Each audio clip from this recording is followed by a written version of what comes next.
7 years. Our entire marriage was built on a lie I didn't even know existed. Update 5. Final resolution.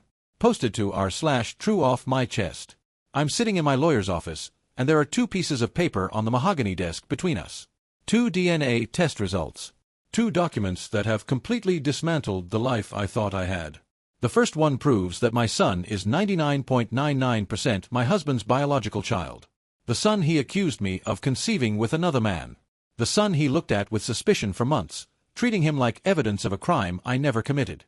The second one proves that my husband has a 6-year-old daughter with his coworker. A daughter he's been hiding for the entirety of our marriage.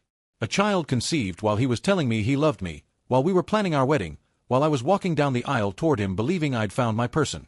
My lawyer is saying something about asset division and custody arrangements, but I can barely hear her over the sound of my own heartbeat. I keep staring at those papers, watching my marriage crumble into neat columns of genetic percentages and legal terminology. 7 years. Our entire marriage was built on a lie I didn't even know existed. But I'm getting ahead of myself. Let me go back to where this all started, or rather, where it started to end. 3 months earlier. The accusation came on a Tuesday evening. I remember because I'd had a particularly long day at the clinic, 3 back-to-back patients recovering from spinal surgeries, and my shoulders ached from the physical work of helping them through their exercises. I was looking forward to a quiet dinner, maybe a glass of wine, watching our son play with his blocks before bedtime. Instead, I walked into a cold house. My husband was sitting at the kitchen table, and I knew immediately that something was wrong. He had that look on his face, the one where his jaw is set and his eyes are flat, like he's already made up his mind about something and is just waiting to deliver the verdict. "We need to talk," he said. I set down my bag, my stomach already tightening. "Okay. What's going on?" He didn't answer right away. Just stared at me with this expression I couldn't quite read. Then he said it. "I want a paternity test. For our son." I actually laughed. I thought he was joking. Some kind of dark humor I wasn't picking up on. "What? What are you talking about? Our son doesn't look like me." His voice was cold, clinical. Like he'd rehearsed this. "He has your coloring, your features. Nothing of mine. I've been thinking about it for a while now, and I need to know." The laughter died in my throat. I stared at him, waiting for the punchline, waiting for him to say he was kidding, that this was some kind of test I didn't understand. But his face didn't change. "You think I cheated on you," I said slowly, the words foreign in my mouth. "You think our son isn't yours. I'm not accusing you of anything. I just want the truth." "You are accusing me." My voice cracked. "You're sitting there telling me you think I had sex with another man and got pregnant and passed off another man's child as yours. That's exactly what you're accusing me of." He didn't flinch. "If you have nothing to hide, then the test shouldn't be a problem." I stood there in my own kitchen, looking at the man I'd loved for nearly a decade, and felt something inside me fracture. This wasn't a conversation. This was an interrogation. He'd already convicted me in his mind. "I have never cheated on you," I said, my voice shaking. "Not once. Not ever. I haven't even thought about it. I haven't looked at another man since we started dating. I have given you everything. My trust, my body, my future, a child, and you're standing there accusing me of—" "It's just a test," he interrupted. "If you're telling the truth, then it'll prove you right. Why are you so defensive?" That question. That goddamn question. The one that makes any denial sound like proof of guilt. I was defensive because he was attacking me. I was defensive because he was accusing me of the worst betrayal imaginable with no evidence other than the shape of our son's nose. "Fine," I heard myself say. "Do it. Order the test. You'll see you're wrong. And then we're going to have a very long conversation about why you ever thought this was acceptable." He nodded, looking almost satisfied. Like he'd won something.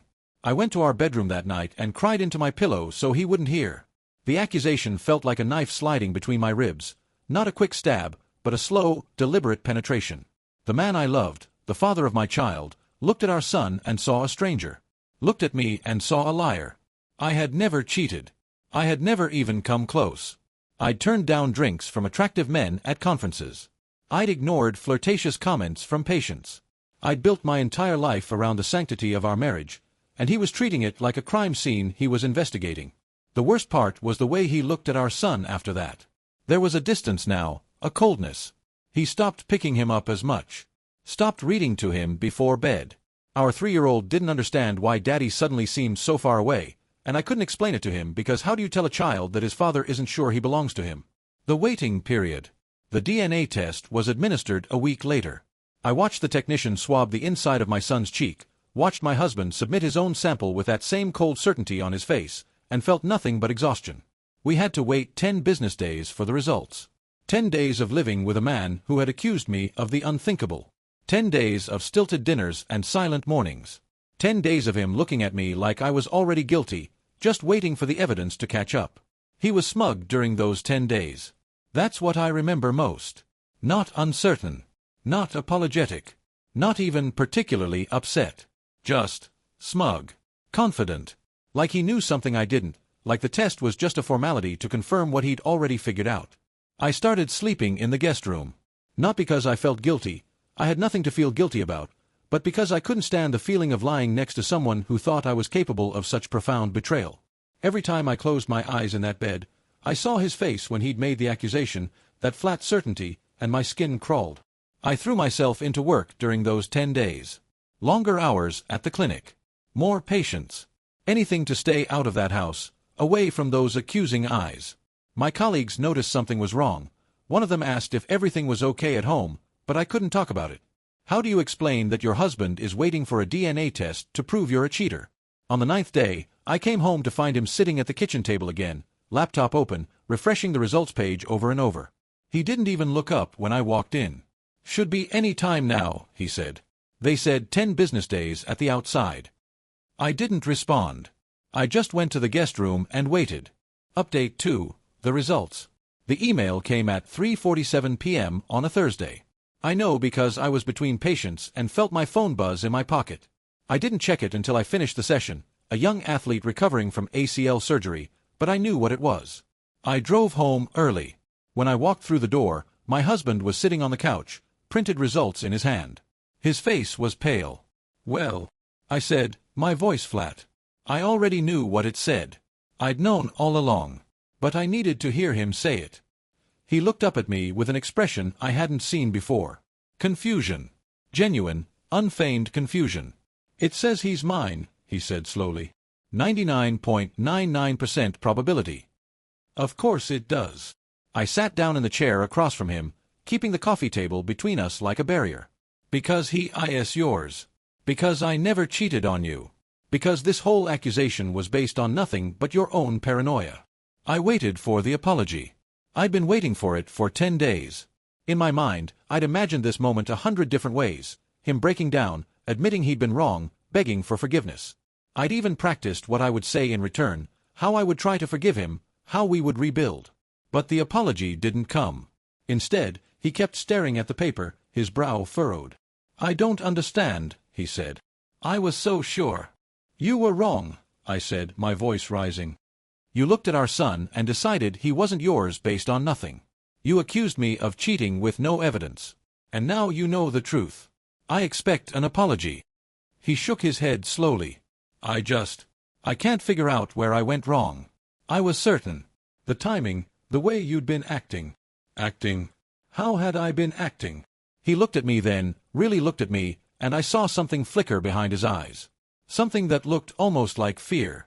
You were distant sometimes. Secretive.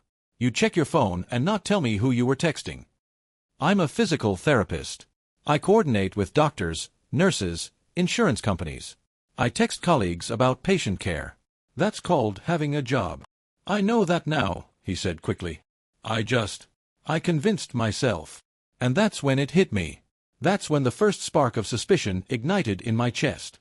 He was so certain I'd cheated. Not just suspicious, certain. The kind of certainty that doesn't come from vague suspicions about phone use or distant behavior. The kind of certainty that comes from something else entirely. Why were you so certain I cheated? I asked, and my voice was quiet now. Dangerously quiet. What made you so sure? The investigation. That question hung in the air between us, and I watched him scramble for an answer. His mouth opened and closed. His eyes darted away from mine. And in that moment I knew. I didn't know what exactly. I didn't have evidence. But something in my gut twisted, and I knew that his certainty about my infidelity hadn't come from nowhere. It had come from somewhere. From something he knew about that I didn't. He tried to distract me. Tried to pivot to how we could move forward, rebuild trust, maybe see a counselor. But I was done listening. I told him I was tired, that we'd talk tomorrow, and I went back to the guest room. That night, after he fell asleep, I began my investigation. I'm not proud of it. Going through someone's phone, their emails, their private messages, it feels like a violation, even when you have good reason. But I had good reason. He'd spent months treating me like a criminal based on nothing but paranoia. If there was something he was hiding, I had a right to know. His phone was the first thing I checked. He'd always been careful with it, I realized now. Always keeping it face down, always taking calls in another room. I'd never thought anything of it before, I trusted him, but now those behaviors took on new meaning. His password was our wedding anniversary. Of course it was. He was sentimental about dates, even if he wasn't sentimental about fidelity. The messages were there. All of them. Years and years of them, going back 7 years. Before we were married. Before we were even engaged. Her name, or rather, her contact name in his phone, was his coworker's. A woman I'd met at company holiday parties. A woman who'd smiled at me across buffet tables and told me how lucky my husband was to have me. A woman who had apparently been sleeping with him since before I even existed in his life. I sat on the floor of the guest room with his phone in my hands, reading message after message, and felt my reality reconstruct itself around me. Everything I thought I knew was wrong. Every memory was now tainted. The messages were intimate. Not just physical, emotional. They called each other pet names. They discussed their daughter, a daughter I didn't know existed. They talked about us, about me, about how he felt trapped in our marriage but couldn't leave because of our son. They talked about their future together, about how someday, when the timing was right, they'd be together for real. 7 years. Their affair had been going on for 7 years. It started before he proposed to me. It continued through our wedding, through my pregnancy, through the birth of our son, through every anniversary and holiday and quiet evening we'd spent together. While I was building a life with him, he was building another one with her. And she had a daughter. His daughter. A little girl who was now 6 years old, 3 years older than our son. I did the math, and it made me sick. When that child was conceived, we were engaged. When she was born, we were married. When she started walking, I was pregnant with our son. She had existed, this secret half-sibling, for our son's entire life. And I never knew. I kept reading. I couldn't stop. Every message was a fresh wound, but I needed to see the full picture. I needed to understand the scope of the betrayal. And then I found the message that explained everything. From 6 weeks ago, right before he started getting distant. Right before he accused me of cheating. She had told him she wanted more.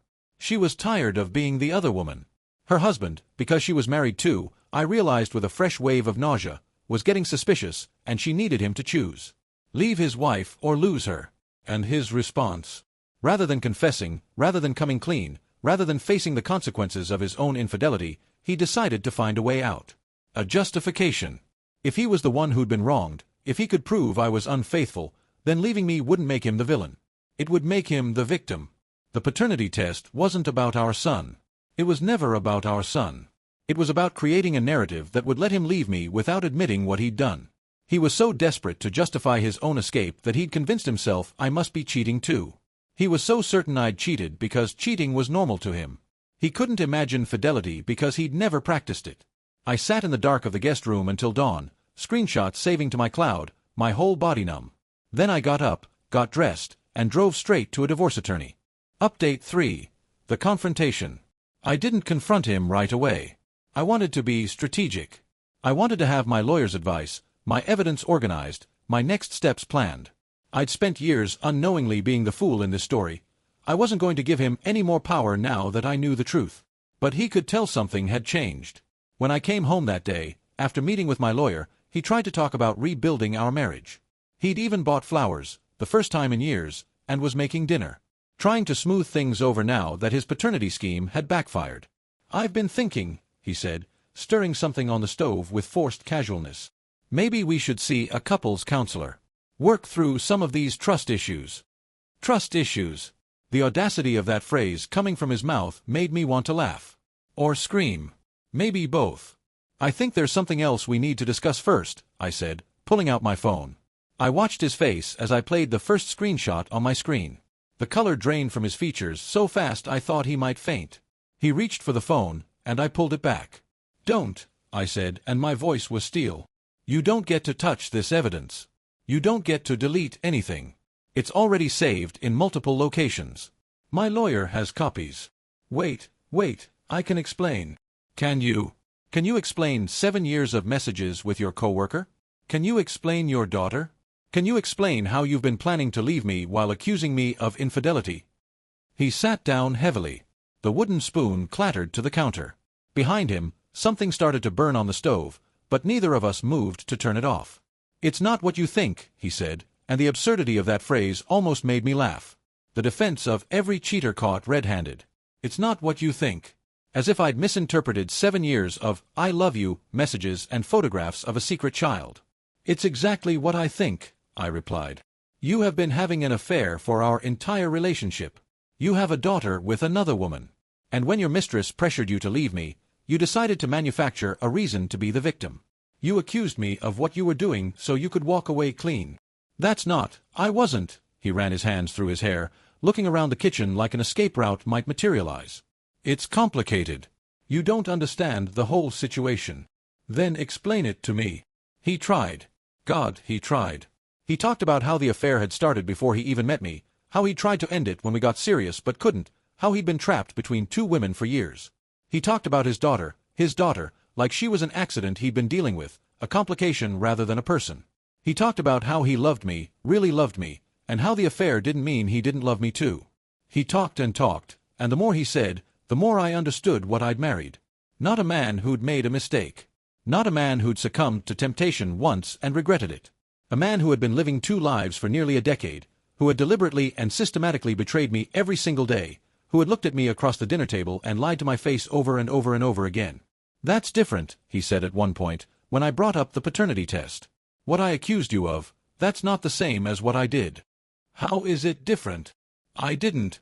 I never tried to pass off another child as yours. I never lied about whose baby you were carrying. No. You just created another family behind my back and let me think we were monogamous for 7 years. That's so much better." He didn't have an answer for that. I told him I wanted a divorce. I told him I'd already spoken to a lawyer. I told him he should find somewhere else to stay because I wasn't leaving my home. And then, because I'm not cruel enough to destroy someone's life without warning, I told him one more thing. "Your coworker's husband needs to know," I said. "He deserves the truth, just like I did." The fear that crossed his face then, that was satisfying. I won't pretend it wasn't. Update 4. The fallout. The divorce proceedings took 3 months. 3 months of depositions, financial disclosures, custody negotiations. 3 months of watching my husband's life dismantle piece by piece while I tried to hold mine together. I did contact her husband. Not out of spite, although I won't pretend there wasn't some satisfaction in it, but because he deserved to know. He'd been as blind as I had, apparently, living in the same delusion of a faithful marriage while his wife conducted a 7-year affair in plain sight. He called me after he found out. We talked for 2 hours. It was strange, bonding with this stranger over our shared betrayal, but there was comfort in knowing I wasn't alone. He'd had no idea about the child. His wife had told him their daughter was his. He'd never had reason to question it. Now he was ordering his own paternity test, living the nightmare I'd just escaped from. The results came back a week later. His daughter wasn't his. My husband's affair partner had been lying to her own husband for 6 years about the paternity of their child. The irony was almost poetic. My husband had accused me of doing exactly what his mistress had actually done. He'd demanded proof of a betrayal that only existed in his own mirror. The divorce was brutal but swift. My lawyer was excellent. She got me the house, the mortgage was mostly in my name anyway, and full custody of our son. My husband's infidelity was well documented, and his attempts to accuse me of cheating only made him look worse. The judge wasn't impressed by a man who demanded a paternity test from his faithful wife while hiding his own secret child. His reputation at work didn't survive either. When his coworker's husband found out, he made sure their employer knew exactly what had been going on. Having a 7-year affair with a colleague, fathering her child, and using company resources to conduct the relationship? That's a termination-worthy offense. They were both let go within the week. His affair partner left him too. That was the twist I didn't see coming. Once her husband found out, once her marriage imploded, once she lost her job, she didn't turn to my husband for comfort.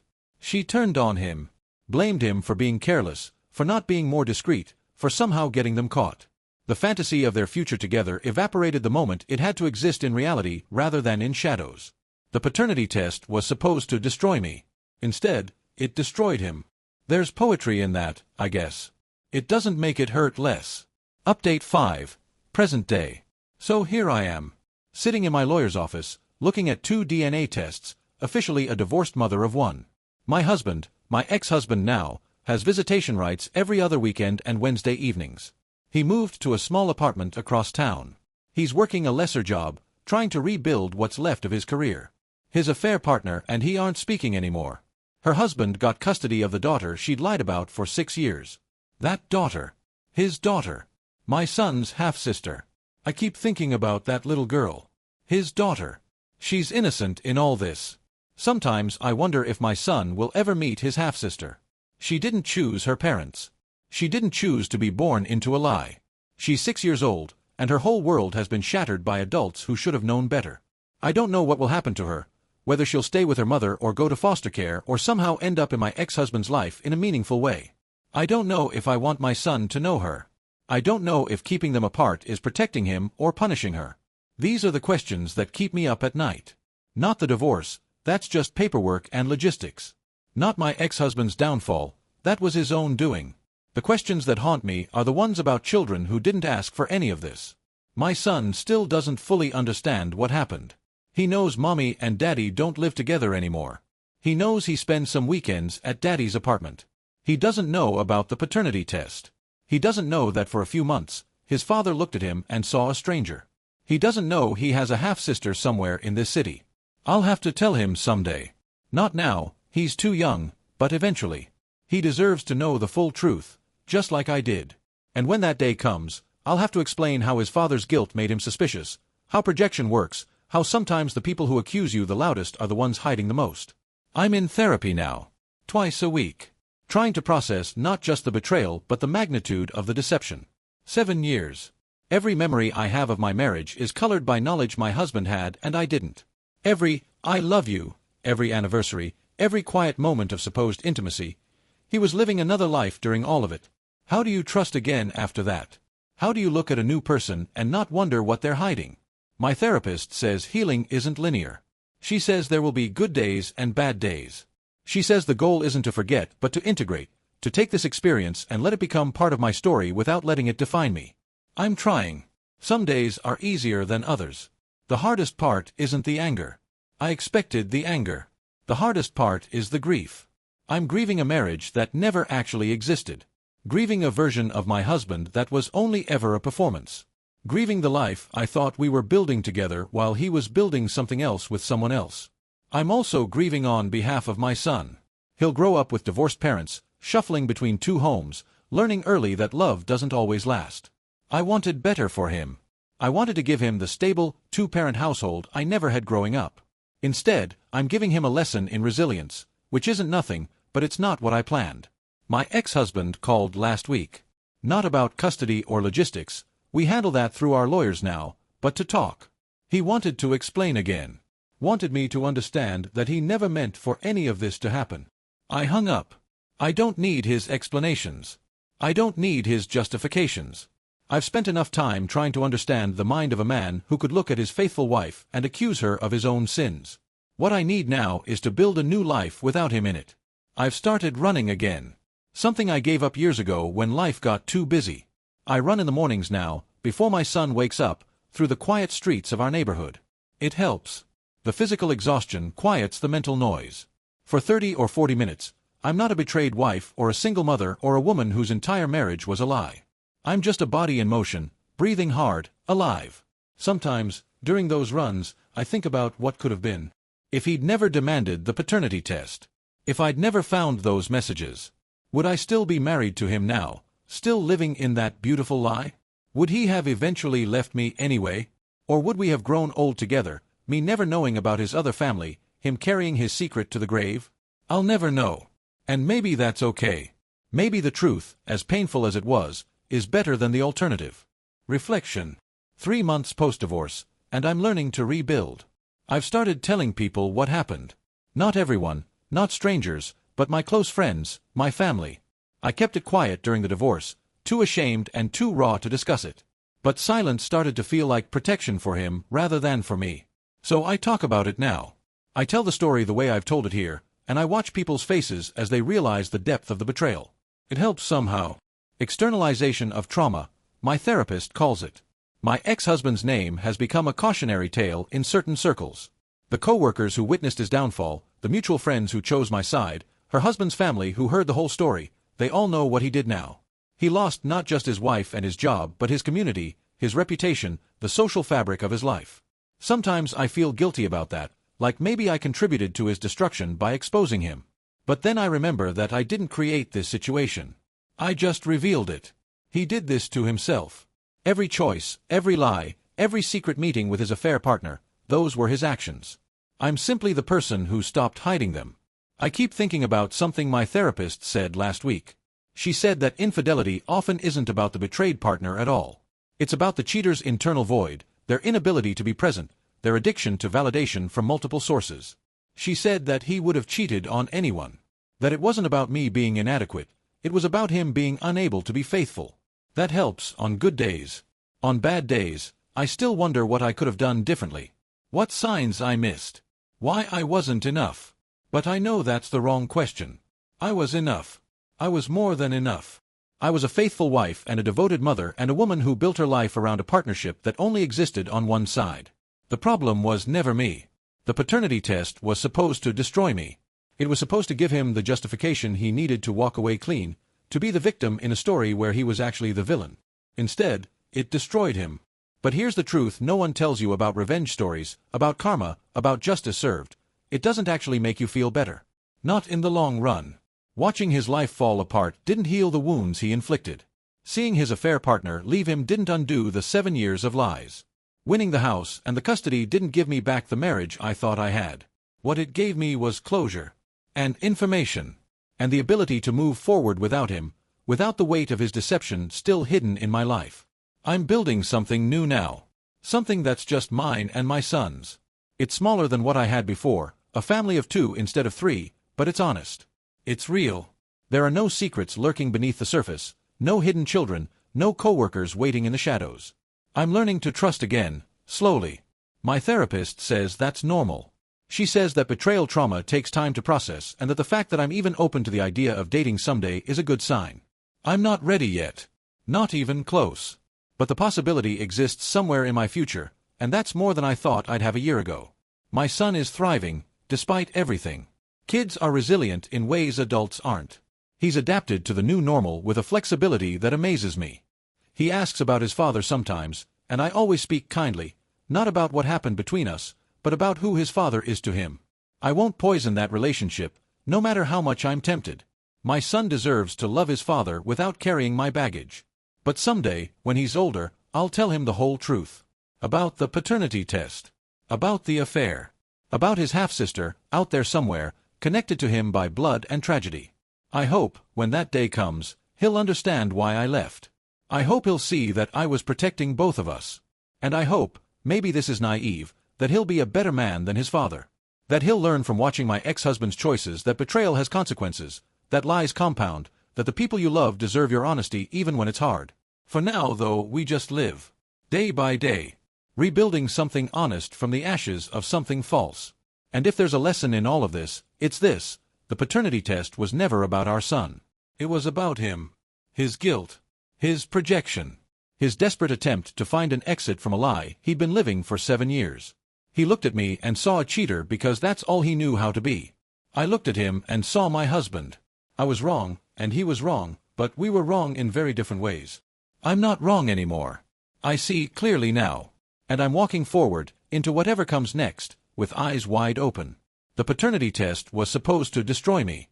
Instead, it set me free. Final update. I won't be posting again. Thank you all for the support. For anyone going through something similar, trust your gut. Investigate your doubts. And know that the truth, however painful, is always better than a beautiful lie. Here's what I learned from my husband's paternity test. The people who accuse the loudest are often the ones hiding the most. He was so certain I'd cheated. Not suspicious, certain. The kind of certainty that doesn't come from vague worries about phone use or distant behavior. It comes from projection. From knowing what you're capable of and assuming everyone else is the same. He couldn't imagine fidelity because he'd never practiced it. 7 years of affair. 7 years of another woman. 7 years of a secret daughter growing up in parallel to our life. And when his mistress pressured him to choose, he didn't confess. He manufactured a reason to be the victim. If he could prove I was unfaithful, leaving me wouldn't make him the villain. It would make him justified. The paternity test wasn't about our son. It was never about our son. It was about creating an escape route from a lie he'd been living since before we were married. The test proved our son was his. 99.99% probability. I expected an apology. I expected closure. Instead, I got confusion. I was so sure, he kept saying. And that's when it hit me, why was he so sure? I found 7 years of messages that night. Pet names. Plans for their future. Photographs of a daughter I never knew existed. A 6-year-old girl conceived while he was proposing to me. Born while we were married. Taking her first steps while I was pregnant with our son. Every memory I have of my marriage is a lie I didn't know I was living. The paternity test was supposed to destroy me. Instead, it destroyed him. His wife left. His affair partner left when reality got harder than the fantasy. Her husband found out their daughter wasn't his. My husband lost his job, his reputation, his community. Everything he built in shadows collapsed when the light hit it. There's poetry in that, I guess. It doesn't make it hurt less. I keep thinking about that little girl. His daughter. My son's half-sister. She's 6 years old and her whole world shattered because adults couldn't stop lying. She didn't choose her parents. She didn't ask to be born into deception. Someday I'll have to explain to my son that he has a sister out there somewhere. I don't know how to have that conversation yet. My therapist says infidelity is rarely about the betrayed partner. It's about the cheater's internal void, their inability to be present, their addiction to validation. She says he would have cheated on anyone. That it wasn't about me being inadequate. That helps on good days. On bad days, I still wonder what signs I missed. But I know that's the wrong question. I was enough. I was more than enough. I was faithful, devoted, building a life around a partnership that only existed on my side. The problem was never me. Watching his life fall apart didn't heal the wounds. Winning the house and custody didn't give me back the marriage I thought I had. What it gave me was closure. Information. The ability to move forward without his deception still hidden in my life. I'm building something new now. Something smaller, a family of 2 instead of 3, but honest. Real. No secrets lurking beneath the surface. No hidden children. No co-workers waiting in shadows. My son is thriving. Kids are resilient in ways adults aren't. I won't poison his relationship with his father, no matter how tempted I am.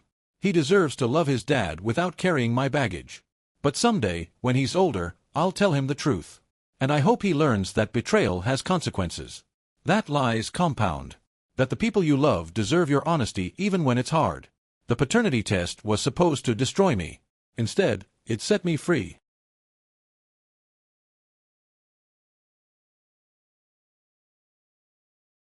AITA for refusing to mortgage my paid-off townhouse to fund my brother's viral wedding video production.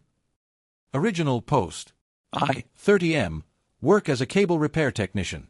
I've been in this field for 8 years now, and I'm good at what I do. Really good. I'm the guy they call during ice storms when entire neighborhoods lose their connections. I'm the one crawling through crawl spaces at 2 a.m. to restore internet to families with sick kids who need telehealth appointments. Last winter, I worked a 16-hour shift during a blizzard to restore service to an assisted living facility whose residents couldn't contact their families. I tell you this not to brag, but because I need you to understand what my job means to me and how my family sees it. My younger brother Marcus, 26M, is a streaming content producer.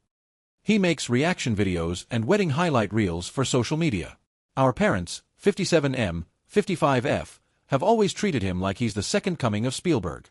Every family dinner revolves around his latest viral moment or which influencer commented on his work. Meanwhile, I've spent my entire adult life being introduced as our other son, who fixes TVs. I don't fix TVs. I maintain telecommunications infrastructure. But that distinction has never mattered to them. Here's what happened last week.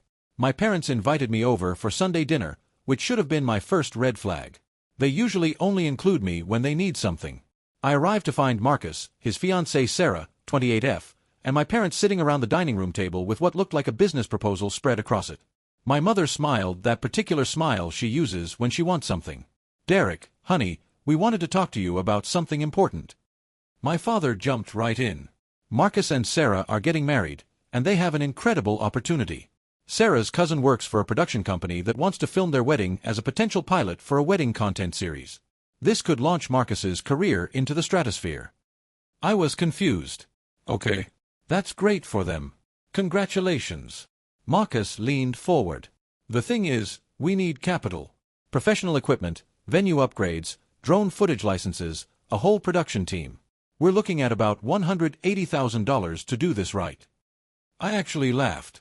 Not cruelly, just in disbelief. "That's a lot of money. Have you looked into business loans?" The silence that followed told me everything. My mother reached across the table and touched my hand. "Derek, we know you paid off your townhouse last year. We were thinking you could take out a mortgage against it to help fund this. It would be a family investment." I pulled my hand back like I'd touched a hot stove. "You want me to mortgage my house to fund a wedding video?" "It's not just a video," Marcus said, and I could hear the defensiveness creeping into his voice. "It's content. It's what people want. I create things that people actually want to watch. You just fix connections." And there it was. The thing I'd felt my entire life, spoken out loud so casually it was like he was commenting on the weather. My father nodded. "Marcus has a gift, Derek. He generates content that entertains people. You do important work, don't get us wrong, but it's support work. This is Marcus's chance to really make something of himself."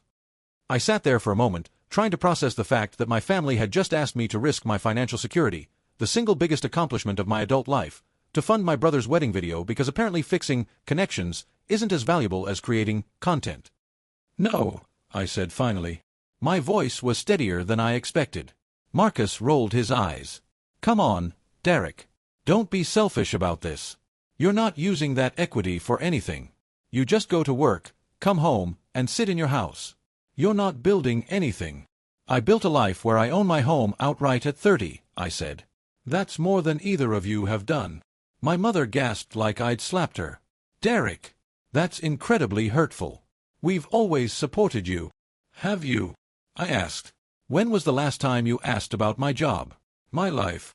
When was the last time you came to my house for a visit instead of asking me to come to you?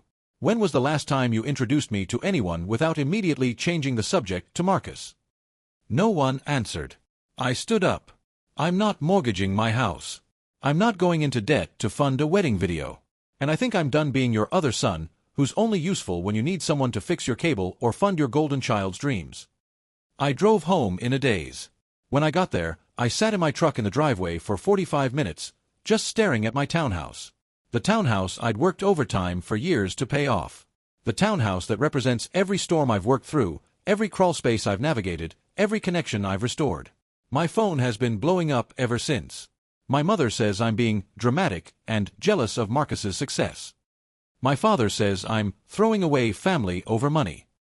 Marcus sent me a text that said, "Always knew you were bitter about being the boring one." The thing is, I'm not bitter about being boring. I'm proud of what I do. When I restore someone's connection during an emergency, I'm giving them access to the world. I'm giving elderly people their lifeline to family. I'm giving kids the ability to attend school remotely. I'm giving businesses the infrastructure they need to function. But apparently, that doesn't matter because I don't create content. Reddit, I feel like I'm going crazy. Am I wrong for refusing? Am I really as selfish as they say? Edit, I didn't expect this to get so much attention. Thank you for all the messages. I'm reading every single one. Someone asked if I have anyone at work I can talk to about this. I have a dispatch supervisor named Gwen who's always been decent to me. Maybe I'll talk to her. I just need to figure out how to stop feeling like garbage about myself. Update 1. My supervisor saw something I couldn't see. Posted 2 weeks later. I wasn't planning to update this soon, but something happened that I need to share. After my original post, I tried to throw myself into work. I picked up extra shifts. I volunteered for the calls no one else wanted, the rural runs, the difficult installations, the emergency restorations. I thought if I just stayed busy enough, I could outrun the feeling that I was somehow fundamentally less valuable than my brother. It didn't work. 3 days after that disastrous dinner, I was at the operations center finishing up paperwork when my dispatch supervisor, Gwen, 52F, called me into her office. Gwen has been with the company for 23 years. She started as a field tech like me and worked her way up. She doesn't sugarcoat anything, which is why what she said hit so hard. "Derek, sit down." She gestured to the chair across from her desk. "You've picked up 14 extra shifts in the past 2 weeks. You look like you haven't slept. What's going on?" I tried to brush it off. "Just staying busy. I like the work." Gwen leaned back in her chair and studied me with the same analytical expression she uses when troubleshooting a network problem. "I've supervised you for 5 years. I know when something's wrong. And I know when someone's trying to prove they're worth something to people who'll never see it." I didn't say anything. I couldn't. "You know why I called you specifically for the Westbrook emergency last month?" she asked. "The assisted living facility?" I shook my head. "Because you're the best tech I have. Not the fastest. Not the flashiest. The best. When I send you to a job, I know it's going to be done right. I know you're going to treat the customers with respect. I know you're going to explain what you're doing in a way they can understand. And I know you're going to make sure that connection stays solid." She paused, and her voice softened. "But I also see someone who doesn't believe any of that. And I'm guessing that's not new." I finally broke.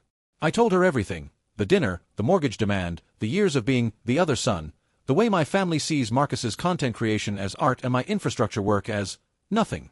Gwen listened without interrupting. When I finished, she reached into her desk drawer and pulled out a business card. "This is Dr. Patricia Chen. She specializes in families where one kid gets put on a pedestal and the other gets used as a support system. I know because I was the support system kid too. I spent 30 years trying to prove I was as valuable as my sister the doctor before I finally got help." I looked at the card. A therapist. A good one.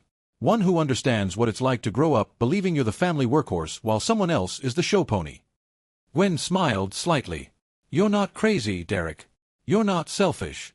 You're someone who was taught to believe their worth was only in what they could provide for others. That's a pattern, and it takes professional help to break it." I took the card. My hand was shaking. "And Derek," Gwen added as I stood to leave, "I meant what I said. You're the best tech I have. The infrastructure you maintain carries every piece of content that people like your brother create. Without us, none of their precious content would reach anyone. We're not less than. We're the foundation." I called Dr. Chen that afternoon. My first appointment is next week. In the meantime, my family hasn't let up. My mother left me a voicemail saying she's deeply disappointed in my selfishness. My father sent a text explaining that Marcus's opportunity is time-sensitive and I'm ruining his chances. Marcus himself has been doing what Marcus does best: passive-aggressive posts on social media about family members who don't support creativity. But for the first time in my life, something strange is happening. Their words hurt, but they're not destroying me like they used to.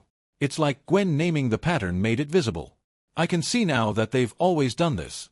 They've always treated me like my only value was in what I could give them. I'm not giving them my house. I'm not giving them my security. And I'm starting to think maybe I don't have to give them my peace of mind either. Will update after I start therapy. Edit. A lot of people have asked about Sarah, Marcus's fiancée. I honestly don't know her well. She's been quiet during most family events. I found out from her Instagram bio that she works in broadcast engineering, which I thought was ironic given the situation. Someone commented that she might understand infrastructure better than my family does. I guess we'll see. Update 2. Therapy is teaching me things I never knew. Posted 6 weeks after original. Where do I even start? I've been seeing Dr. Chen for about a month now, and it's like someone turned on a light in a room I'd been stumbling through in the dark my entire life. The first session was brutal. Dr. Chen asked me to describe my childhood, and I started telling her about normal stuff: family dinners, holidays, school events. But she kept asking follow-up questions, and slowly, this pattern emerged that I'd never consciously seen. Who did they photograph at my 8th birthday party? Marcus doing a comedy routine. Who did they brag about at parent-teacher conferences? Marcus's drama club performances. When I won an award for perfect attendance in middle school, what happened? My parents missed the ceremony because Marcus had an audition. When I got a scholarship to trade school, how did they react? They asked if I could defer a year so Marcus wouldn't feel overshadowed when he graduated high school. When I paid off my townhouse, what did they say? That's nice, Derek. Have you seen Marcus's new video? Dr. Chen introduced me to a concept called the golden child and scapegoat dynamic. In families with this pattern, one child is idealized and protected while the other is expected to sacrifice and support. The scapegoat child often grows up believing they're fundamentally less worthy of love and success. The scapegoat isn't actually less valuable, Dr. Chen explained. They're often more responsible, more competent, and more emotionally mature. But they've been trained to believe their worth comes from service to others, particularly to the golden child. That hit me like a truck. She gave me homework, write down every time I'd made a sacrifice or concession for Marcus's benefit. That list filled 3 pages of my notebook. Skipped vacations so Marcus could have better equipment. Loaned money that was never repaid. Changed my schedule to attend his events while he never attended mine. And now, mortgaging my house. The request for you to mortgage your home isn't about the money, Dr. Chen said in our 3rd session. It's about maintaining the dynamic. In their worldview, your role is to support Marcus. Your needs, your security, your success, those are irrelevant. The fact that you said no threatened the entire family structure. I've been practicing something Dr. Chen calls boundary setting with acknowledgement. It means I can recognize my family's feelings without letting those feelings override my own needs. For example, I understand you're disappointed, but I won't be putting my home at risk. 2 weeks ago, I tried it. My parents invited me over again. I went, because I wanted to face this with my new understanding. The dinner started civilly enough, but within 20 minutes, my mother steered the conversation back to the wedding funding. Derek, we've had time to cool down, she said. We're hoping you've reconsidered. Marcus's opportunity. I understand this opportunity is important to Marcus, I said, using the script I'd rehearsed with Dr. Chen. But I won't be mortgaging my home to fund it. That's my boundary, and it's final. My father's face reddened. After everything we've done for you. What specifically? I asked calmly. What have you done for me that you expected repayment for? Because I don't recall borrowing anything. I put myself through trade school. I saved for my own down payment. I worked for years to pay off my house. What am I repaying? The silence was deafening. Marcus jumped in. This is such bull. You're just jealous because you fix wires for a living while I actually create something people want to see. You've always been jealous of me. I'm not jealous of you, I said, and I realized as I said it that it was true. I'm a skilled technician who maintains the infrastructure that makes everything you do possible. Without people like me, your content doesn't reach anyone. You can create all you want, but without connections, it dies on your hard drive. That's ridiculous, my father scoffed. Anyone can fix a cable. Can you? I asked. Can you troubleshoot a node failure during an ice storm? Can you safely splice fiber optic cable? Can you restore service to an entire neighborhood while coordinating with 3 different system levels? I stood up. The answer is no. You can't. And that's why I get paid to do it. I left before they could respond. My hands were shaking, but I didn't feel small. For the first time in my life, I felt like I'd stood at my full height. That night, I got a text from an unexpected source. Sarah, Marcus's fiancée. Derek, I saw what happened. Can we talk? Just us. I didn't know what to expect, but I agreed to meet her for coffee the next day. Sarah surprised me. She sat down, ordered a black coffee, and immediately said, I work in broadcast engineering. I design the systems that transmit content to viewers. And I need you to know that I understand what you do matters. I must have looked shocked because she laughed. I know.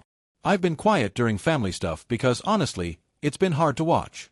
Your parents, they don't get it. They really don't. They see Marcus's face on screen and think that's the whole story. They don't see the thousands of components that have to work perfectly to get that content from his camera to someone's device. You maintain transmission infrastructure, I said. I design it. You maintain it. Without both of us, Marcus is just a guy talking to a camera in an empty room. She stirred her coffee. I've tried to explain this to him. I've tried to explain that content creators are only as good as the infrastructure that carries their work. But he grew up being told he was special, so he's never had to think about it. That sounds familiar. Sarah nodded slowly. I know your parents asked you to mortgage your house. That's insane. No reasonable person would ask that. And I've told Marcus as much. She paused. He doesn't see it yet. But I'm working on him. Working on him? Marcus isn't a bad person, she said carefully. He's been conditioned to believe certain things about his own value and yours. But I think he can learn. I think he has to learn, honestly, because I won't marry someone who treats their brother like a walking ATM. I didn't know what to say. I'm not asking you to do anything, Sarah continued. Your boundary is your boundary. I just wanted you to know that I see you. What you do matters. And I'm going to keep pushing Marcus to understand that. I went home that night feeling something I couldn't quite name. Hope, maybe. That someone outside of therapy finally understood. I'll update when there's more to tell. Update 3. My brother went to therapy and actually listened. Posted 2.5 months after original. This update is long overdue, but I wanted to wait until I had something real to share. After my conversation with Sarah, things got quiet. My parents stopped calling after I sent them a letter explaining that I would no longer discuss the mortgage request and that any future relationship would depend on them respecting that boundary. I didn't hear from Marcus directly, though Sarah occasionally texted me updates, making progress. Had a breakthrough today. He's starting to see it. I didn't know what to expect from those messages, so I tried not to expect anything. 3 weeks ago, Marcus asked if we could meet. Just the two of us, no parents, no Sarah. I agreed, but I chose the location, a diner near my work where I felt comfortable. He looked different when he arrived. Not physically, but something in his demeanor. Less performative. Quieter. He ordered coffee and sat across from me for a full minute before speaking. Sarah made me go to therapy, he said finally. Okay. At first, I thought it was about wedding stress. Or about how to manage your stubbornness. He winced at his own words. Sorry. That's what I thought at the time. I waited. But it wasn't about that. The therapist, her name's Dr. Morrison, started asking me about our family. About how Mom and Dad treated both of us growing up. About what I believed about my own work versus yours. He rubbed his face with both hands. Derek, I said some really terrible things to you. At that dinner, and before. Things I'd been saying my whole life without thinking about them. And Dr. Morrison helped me understand why. The golden child dynamic, I said. Marcus's eyes widened. You know about that. I've been in therapy too. He nodded slowly. Then you know what I'm about to say. I was conditioned to believe I was exceptional, that my work was more important, that your role was to support me. And I never questioned it. Not once. Even when Sarah tried to explain that her job and your job are what make my job possible, I brushed it off. I thought she was just being nice. What changed? Marcus took a deep breath. Dr. Morrison gave me an assignment. She told me to spend one day thinking about every piece of infrastructure that had to work perfectly for one of my videos to reach viewers. I started listing them: the camera components, the software, the computer hardware, the power grid, the internet connection, the local network, the routing systems, the content delivery networks, the cell towers, the cable systems, the last-mile connections. He looked at me directly. And then I realized, you maintain that last-mile connection. You're the person who makes sure it actually reaches people. Without you, without people like you, I'm just making files that sit on my computer. I'm not reaching anyone. I didn't trust myself to speak. I'm not going to pretend I suddenly understand everything, Marcus continued. I have a lot of work to do in therapy. But I need you to know that I finally get it. My content means nothing without the infrastructure that carries it. And I'm sorry, I'm so sorry, for every time I made you feel like your work was less than mine. I sat there for a long moment, processing. What about the wedding? The $180,000 production? Marcus actually laughed, a tired, self-aware laugh. We canceled it. Well, we canceled the ridiculous production version. Sarah and I talked, and we realized that we were planning a content piece, not a wedding. We were so focused on creating something viral that we forgot we were supposed to be celebrating a commitment. So what now? Now we're planning something small. Family and close friends. A nice venue, good food, a photographer who shoots actual photographs. Maybe a simple video that's about us, not about performance metrics. He reached into his jacket pocket and pulled out an envelope. This is your invitation. I wasn't sure if you'd want to come, given everything. But I hope you'll consider it. I took the envelope but didn't open it. Derek, I know I can't fix everything with one conversation. I know it's going to take time, maybe years, to repair what I damaged. But I want to try. And I want to start by telling you something I should have said a long time ago. He met my eyes. I'm proud of you. What you do matters. You build the infrastructure that carries my creativity. Without you and people like you, nothing I make would ever reach anyone. And I'm sorry it took me 26 years to see that. I didn't cry. But it was close. I'll think about the invitation, I said finally. He nodded. That's all I can ask. Final update. Connection matters more than content. Posted 3 months after original. Today, I attended my brother's wedding. It was nothing like the $180,000 production they'd originally envisioned. They held it at a converted warehouse venue with exposed brick and string lights. Sarah's mother made the centerpieces. Marcus's college roommate officiated. The photographer was a friend of theirs who actually takes beautiful portraits instead of content. About 60 people attended, genuine loved ones, not industry contacts or potential collaborators. My parents were there, though our relationship remains complicated. We've had some difficult conversations over the past few months, facilitated by Dr. Chen. They're starting to understand the damage their favoritism caused, though old patterns are hard to break. Progress is slow, but it's real. What mattered most was the ceremony itself. When Marcus stood at the front with Sarah, he gave a speech that I'll remember for the rest of my life. It wasn't scripted for virality. It wasn't designed to become content. It was simply honest. Before I talk about Sarah, Marcus said, I need to talk about my brother. I felt every eye in the room turn toward me. My instinct was to shrink, to disappear, the same instinct I'd had my entire life when attention shifted in my direction. But I stayed present. I stayed in my seat. I breathed. Most of you know I'm a content creator, Marcus continued. I've spent years building an audience, chasing algorithms, trying to make things that people want to watch. And for a long time, I believed that made me special. I believed that what I did was more important than what people like my brother do. He paused, and I saw tears forming in his eyes. Derek works as a cable technician. He maintains telecommunications infrastructure. For most of my life, I dismissed that work. I thought it was just fixing connections. I couldn't have been more wrong. He looked directly at me. Sarah taught me something I should have learned years ago. Content creators are only as good as the infrastructure that carries their work.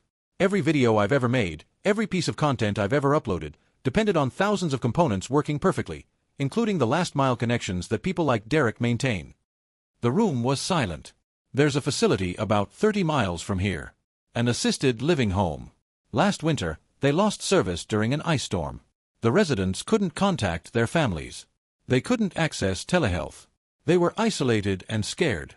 My brother worked 16 hours in that storm to restore their connection. Because he understands something I didn't. Connection matters more than content. Reaching people matters more than impressions. Being there for someone when they need you matters more than going viral. He took a shaky breath. Derek, I spent too many years looking down on what you do. I was wrong. You build the infrastructure that carries my creativity.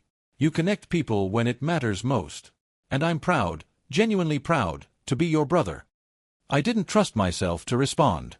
I just nodded. But I felt something shift in my chest, something that had been locked up for 3 decades finally releasing. The rest of the ceremony was beautiful. Sarah and Marcus exchanged vows that focused on partnership and mutual respect. They talked about building a life together, not a brand. When they kissed, people cheered, not because it would look good on camera, but because 2 people they loved had just committed to each other. At the reception afterward, Sarah found me at the bar. That speech wasn't my idea, she said. That was all Marcus. He worked on it for weeks. It meant a lot, I admitted. She smiled. You know what I realized while planning this wedding? A big production wouldn't have mattered if the infrastructure failed. We could have had 100 cameras and professional lighting and the perfect content strategy, and none of it would matter if the basic connections didn't work. The DJ couldn't play music. The caterer couldn't process payments. People couldn't share photos. Connection comes first. Always. Spoken like a broadcast engineer. Spoken like someone who finally got her fiancé to listen. She clinked her glass against mine. Welcome to the family, Derek. For real this time. Later that night, Marcus found me outside getting some air. I have an idea, he said. And I wanted to run it by you. What kind of idea? A documentary series. About essential workers, cable techs, electrical linemen, water treatment operators, people who maintain the infrastructure everyone else takes for granted. I want to tell their stories. The real stories, not content-optimized versions. Just showing people what it actually takes to keep society running. I raised an eyebrow. You want to make content about the people who enable content? I want to show people that connection matters more than content, Marcus said. I want to help viewers understand that the person fixing their internet during a storm is just as valuable as any influencer they follow. Maybe more valuable. He paused. And I was hoping you'd consult. Help me get the technical stuff right. Make sure I'm representing people like you accurately. I thought about it for a long moment. A year ago, hell, 3 months ago, I would have assumed this was another way for Marcus to use me. Another way to extract value from the support system, brother. But I've learned things in therapy. I've learned to trust my own perception. And what I perceived from Marcus wasn't exploitation. It was genuine interest. Genuine respect. I'll think about it, I said. Marcus grinned. That's what you said about the invitation. And I showed up, didn't I? We stood there for a while, looking up at the stars. Two brothers who had spent 30 years in a broken dynamic, finally starting to find solid ground. Epilogue, 6 months later. I'm writing this final update from my townhouse, my still mortgage-free townhouse, on a quiet Saturday morning. A lot has changed since the wedding. My parents and I are in family therapy together. It's hard work, and there are sessions where old patterns resurface and we have to start again. But they're trying. For the first time in my life, they're actually trying to see me as a whole person instead of a support system for Marcus. Marcus and I meet for dinner every couple of weeks.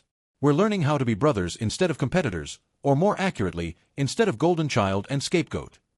He asks about my work now. He actually listens when I explain what I do. And when he doesn't understand something, he asks follow-up questions instead of changing the subject. The documentary project is moving forward. We've interviewed 6 essential workers so far, 2 linemen, a water treatment supervisor, a waste management coordinator, a telecommunications tech, me, though we're not leading with that, and a 911 dispatcher. Marcus is committed to telling their stories without sensationalizing them. Just real people doing essential work, explaining why it matters. We're calling it Foundation. Because that's what infrastructure is. The foundation that everything else is built on. Sarah is pregnant. She called me last week to tell me before they announced it publicly. You're going to be an uncle, she said. And I want our kid to grow up knowing that all kinds of work have value. That you can create things or maintain things or both, and neither is better than the other. I got promoted at work. I'm now a senior field technician with a training role. I teach new techs how to troubleshoot, how to interact with customers, how to take pride in what they do. When I tell them they're not just fixing cables, they're maintaining the infrastructure that connects people to each other and to the world, I see something light up in their eyes. The same thing that lit up in me when Gwen first said similar words. I still go to therapy. I probably will for a long time. Dr. Chen says the work of undoing 30 years of conditioning isn't quick, and I believe her. But I'm learning. I'm growing. I'm standing at my full height. And I finally understand something that took me way too long to learn. Content gets the attention. Content gets the likes and the views and the viral moments.